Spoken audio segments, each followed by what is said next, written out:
इस चैनल को सब्सक्राइब कर सकते हैं। रामायण भारत के सबसे प्रसिद्ध ग्रंथों में से एक है। भारत में रामचरितमानस का पाठ पूरी आस्था के साथ होता है।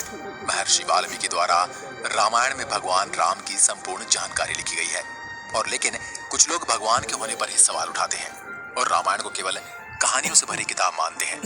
रामायण के अनुसार भगवान राम ने अधर्मी रावण को मारकर धर्म की स्थापना की थी। ज्यादातर लोगों का सवाल होता कि क्या भगवान राम वाकई धरती पर पैदा हुए थे? क्या वास्तव में रावण के 10 सिर और 20 भुजाएं थी? क्या हनुमान जी अपनी इच्छा से अपना रूप बदल सकते थे? और इन सब बातों की वजह से ही कई लोग रामायण को झूठ समझते हैं। मगर आज हम वैज्ञानिक अध्ययनों के आधार पर सिद्ध कर देंगे कि रामायण में वर्णित घटनाएं पूर्णतया सत्य है। नंबर 1, रामायण कालीन हवाई अड्डे। जितना हम रामायण को भारत में मानते हैं, उतना या फिर कहूं कि उससे भी ज्यादा श्रीलंका में माना जाता है। और इसीलिए श्रीलंका में रामायण अनुसंधान टीम ने रावण के रामायण काल के 4 हवाई अड्डे खोजने का दावा किया है। पिछले 9 वर्षों से यह ऑर्गेनाइजेशन श्रीलंका के कोने कोने की छानबीन कर रही थी। यहाँ उन्हें कई जानकारी और अवशेष मिले, परंतु 4 सालों में लंका के दुर्गम स्थानों की खोज के कारण रावण के 4 हवाई अड्डे हाथ लगे। रामायण अनुसंधान टीम के अध्यक्ष अशोक कैंट का कहना है कि रामायण की लंका वास्तव में श्रीलंका की है। यहाँ उसान गोड़ा, गुरुलोपोथा, तोतुपोला कंदा और बरियापोला नामक 4 हवाई अड्डे मिले हैं, और इन्हें हवाई अड्डों से रावण पुष्पक विमान को आसमान में उड़ाता होगा।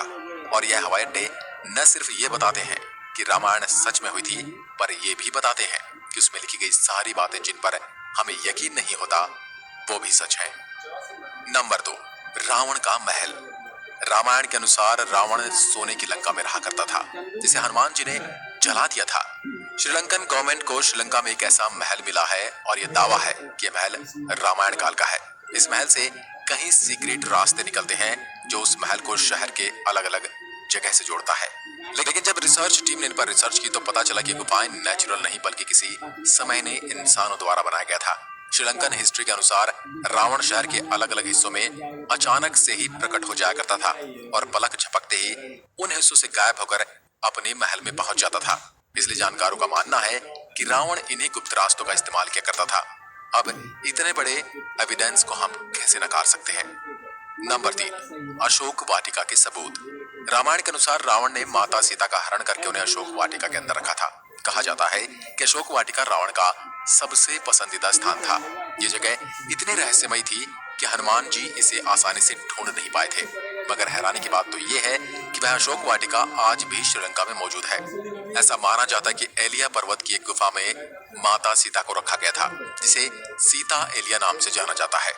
यहाँ सीता माता का एक मंदिर भी है, जिसे विरांग टोक कहते हैं, और वही आंगना से 10 किलोमीटर की दूरी पर है।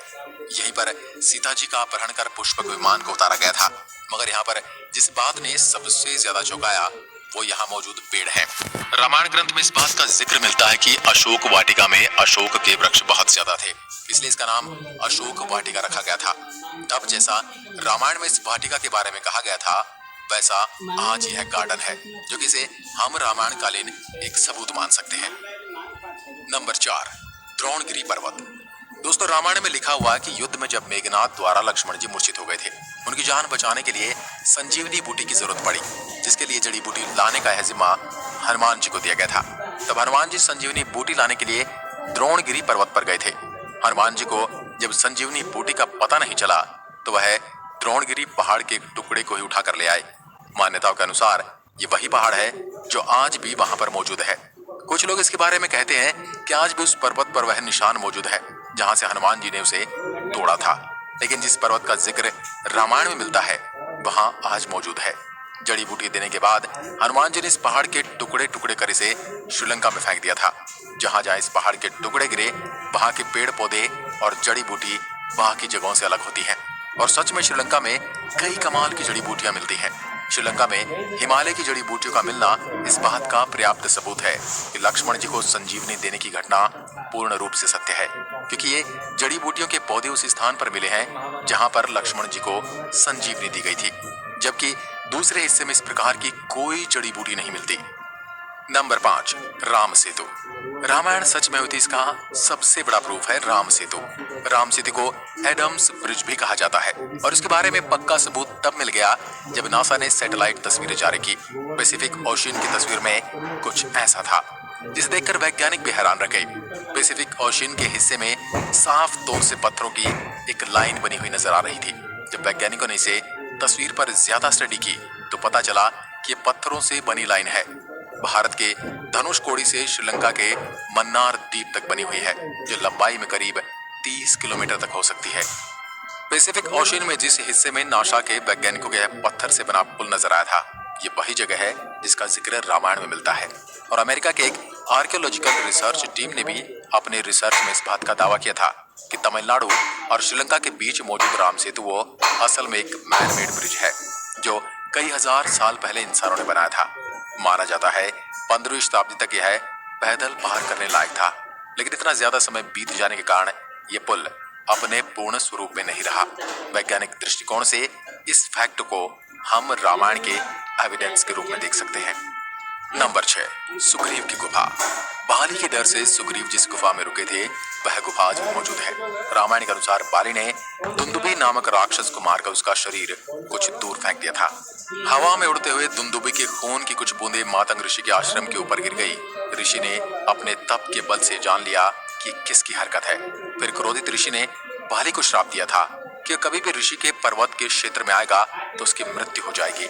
सुग्रीव को राज्य से निकाले जाने पर वह इसी जगह पर आए थे, क्योंकि वह जानते थे कि बाली यहाँ नहीं आ सकता। यहीं पर उनकी मुलाकात राम जी से भी हुई थी और बाद में राम जी ने बाली का वध किया था और सुग्रीव को किष्किंधा का राज्य सौंप दिया था। और ये सारी गुफाएं आज भी मौजूद हैं। नंबर 7, राम सेतु के पत्थर। भगवान राम ने समुद्र को पार करने के लिए बंदरों की सहायता से लंका तक पुल बना दिया था। कहा जाता है कि इस पुल के माध्यम से श्री राम की पूरी वानर सेना रावण से लड़ने लंका गई थी। मगर हैरानी की बात तो ये है कि राम सेतु में इस्तेमाल किए जाने वाले पत्थर आज भी मौजूद हैं। राम सेतु पुल के पत्थर पानी पर तैरते थे। रामेश्वरम में सुनामी के दौरान कुछ पत्थर जमीन पर आ गए थे। शोधकर्ताओं ने जब उन्हें दोबारा पानी में फेंका तो वह तैर रहे थे, जबकि दूसरे पत्थर पानी में डूब जाते थे। शोधकर्ताओं के अनुसार इसके लिए एक विशेष प्रकार के पत्थर का इस्तेमाल किया गया था, जिसे विज्ञान की भाषा में प्यूमाइस स्टोन कहते हैं। यह पत्थर पानी में नहीं डूबता और तैरने वाला यह पत्थर ज्वालामुखी के लावा से आकार लेते हुए अपने आप बनता है। ज्वालामुखी से बाहर आता हुआ लावा जब वातावरण से मिलता है तो उसके साथ ठंडी या उससे कम तापमान की हवा मिल जाती है। यह गर्म और ठंडे का मिलाप ही इस पत्थर में कई तरह से छेद कर देता है, जिस कारण यह पत्थर पानी में नहीं डूबता। अब इन पत्थरों के पीछे का विज्ञान भी रामायण के समय उनको पता था और उन्होंने इस तकनीक का उपयोग राम सेतु को बनाने में किया था। यह रामायण का एक पुख्ता और मजबूत सबूत है। नंबर 8, जली हुई लंका के सबूत। रामायण ग्रंथ के अनुसार हनुमान जी ने लंका के सोने की नगरी को जला दिया था, मगर अभी कुछ एविडेंस मिले हैं जिन्हें लेकर कहा जा रहा है कि लंका के जलने के सबूत आज भी वहां पर मौजूद हैं।